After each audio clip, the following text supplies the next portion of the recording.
Nama resmi, Republik Korea. Bentuk negara, Republik. Presiden, Yoon Suk Yeol. Ibu kota, Seoul. Luas wilayah, 100.363 km persegi di 2024. Populasi, 51,7 juta jiwa di 2024. Bahasa Korea. Korea Selatan adalah sebuah negara di Asia Timur, yang merupakan bagian selatan semenanjung Korea dan berbatasan darat dengan Korea Utara. Perbatasan barat dibentuk oleh Laut Kuning, sedangkan perbatasan timurnya dibatasi oleh Laut Jepang. Korea Selatan memiliki populasi sebesar 51,7 juta jiwa di 2024. Korea Selatan adalah negara republik demokratis dengan sistem politik yang terdiri dari 3 cabang pemerintahan yang berbeda dan independen, yaitu legislatif, eksekutif, dan yudikatif. Negara ini telah mengadopsi sistem presidensial di mana presiden memimpin pemerintahan dan cabang administratif. Presiden dipilih melalui pemilihan umum nasional, dan masing-masing menjabat selama 5 tahun. Pada tahun 2022, Yoon Suk Yeol dilantik sebagai Presiden Republik Korea Selatan ke-20. Raja Sejong adalah raja yang paling dihormati di Korea Selatan. Sebagai raja keempat dinasti Joseon, Raja Sejong disebut sebagai Seongun, yaitu raja bijak agung yang meninggalkan prestasi cemerlang selama masa pemerintahannya di berbagai bidang, seperti ilmu pengetahuan, ekonomi, pertahanan negara, seni, dan budaya. Pada tahun 1443, Raja Sejong menciptakan Hunminjeongeum, Hano, sebuah sistem penulisan ilmiah yang dapat dipelajari dengan mudah oleh siapa saja. Dulunya Korea Selatan dikenal sebagai negara korban perang, miskin, dan tidak stabil secara politik. Berkat perkembangan dalam berbagai bidang, Korea Selatan kini mampu berdiri untuk berkompetisi dengan negara-negara besar, seperti Amerika, Jepang, Cina, dan negara Eropa lainnya.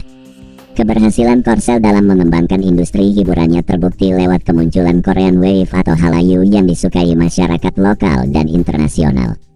Beberapa produk Hallyu diantaranya, K-pop, drama Korea, dan makanan Korea, Korean food. Perkembangan industri hiburan Korea Selatan tentu berdampak positif pada perkembangan ekonomi makro negara tersebut. Hukum konstitusi Korea Selatan menetapkan bahwa hak milik semua warga negara dijamin. Hal ini didasarkan pada sistem ekonomi pasar, menghormati kegiatan ekonomi individu dan perusahaan secara bebas, serta menjamin semua keuntungan dan properti yang diperoleh individu dan perusahaan. Namun, hukum konstitusi tidak menjamin ekonomi pasar kapitalis tanpa batas. Pemerintah Korea Selatan menetapkan program wajib belajar 9 tahun SD hingga SMP, tanpa dipungut biaya bagi sekolah negeri. Adapun setelah menyelesaikan tingkat SMP, peserta didik dapat memilih sekolah umum atau kejuruan yang biayanya menjadi tanggung jawab individu. Semester 1 di Korea Selatan dimulai pada bulan Maret hingga pertengahan Juli, sedangkan semester 2 dimulai pada akhir bulan Agustus hingga pertengahan Februari. Selain itu, terdapat 3 kali libur yang meliputi libur musim panas yang dimulai dari pertengahan Juli sampai akhir Agustus, libur musim dingin yang dimulai dari akhir Desember sampai awal Februari, dan libur pendek yang dimulai dari pertengahan Februari sampai awal Maret.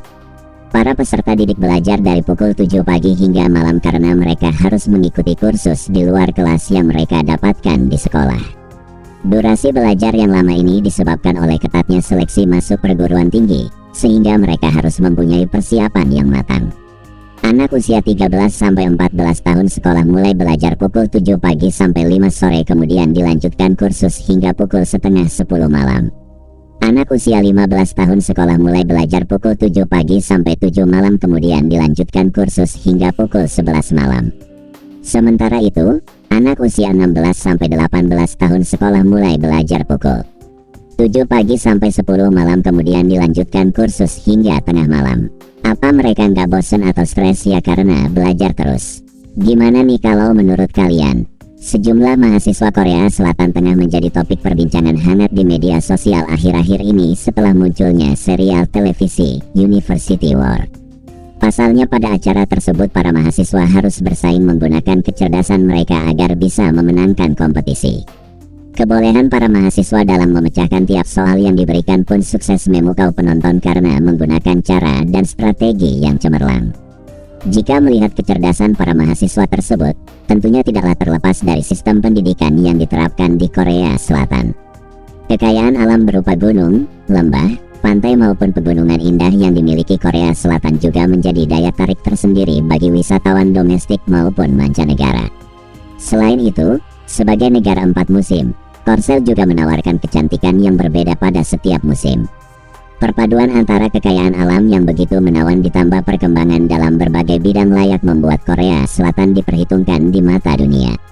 Berkat hal itu, Korea Selatan dinilai sukses membuat negara-negara lain ingin menjalin hubungan diplomatik yang erat. Tahun 2024 hubungan diplomatik Republik Indonesia-Republik Korea menginjak usia ke-51 tahun.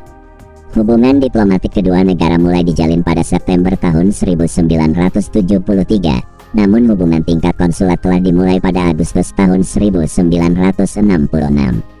Korea Selatan juga tergabung dalam forum The Group of 20 atau G20. Forum G20 merupakan bentuk kerjasama multilateral yang terdiri dari 19 negara utama dan Uni Eropa (UE). Tempat-tempat wisata ikonik di Korea Selatan diperkenalkan melalui acara televisi, film, video musik, komik, buku, dan berbagai konten-konten hiburan lain produksi negara tersebut. Lokasi wisata di Korea Selatan yang banyak dikunjungi wisatawan diantaranya ada Namsan Tower, Istana Gyeongbokgung, Pulau Jeju, dan Pulau Nami.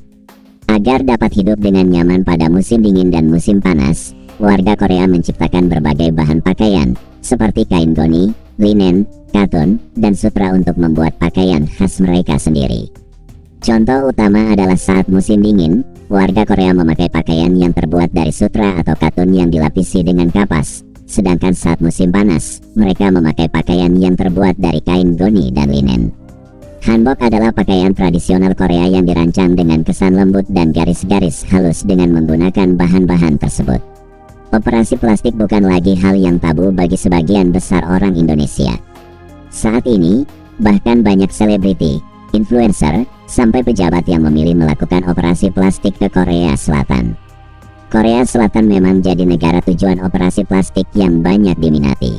Entah itu untuk memperbaiki bentuk hidung atau rinoplasti, menegaskan garis rahang, mengubah kelopak mata, dan berbagai prosedur bedah kecantikan lainnya. Merangkum berbagai sumber, Korea Selatan memang telah meraup banyak keuntungan berkaitan dengan operasi plastik. Per 2023 saja, sekitar 267.000 pasien asing berkunjung ke negeri Ginseng hanya untuk melakukan prosedur bedah kecantikan. Disebutkan juga, rata-rata per pasien mengeluarkan biaya 3 juta won atau sekitar 35 juta rupiah untuk operasi plastik. Gimana nih guys menurut kalian mengenai Korea Selatan? Jika video ini bermanfaat jangan lupa like and subscribe-nya ya guys. See you.